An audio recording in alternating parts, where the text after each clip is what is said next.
সালামু আলাইকুম। তবে আমরা বাঙালি জাতি অনেকটাই হিংস্র, ঠিক আছে না? আমরা একজনের পিছনে একজনের লাগি থাকে, একজনের পিছনে একজনের দ্বন্দ্ব লাগি থাকে, ঠিক আছে না?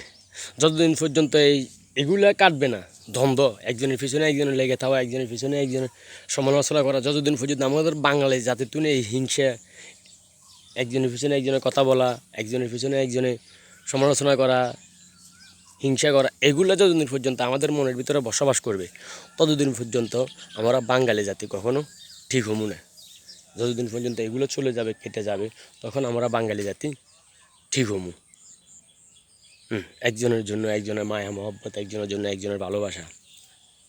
আপনি গেলেন ওইখানে ফিলিস্তিনের জন্য মিছিল করতেন বা আন্দোলন করতেন বা করতেন, তো আপনি যে অন্যের জুতা চুরি করতেছেন, অন্য দোয়ান ভাঙে অন্য জুতা চুরি করতেছেন, অন্যের পুরা দোয়ানটায় ভাঙে তছনছ করে লেছেন, তো এটা কি জিয়াদ করলেন আপনি? কি এর আন্দোলন করলেন আপনি? কার জন্য আন্দোলন করলেন এটা আপনি?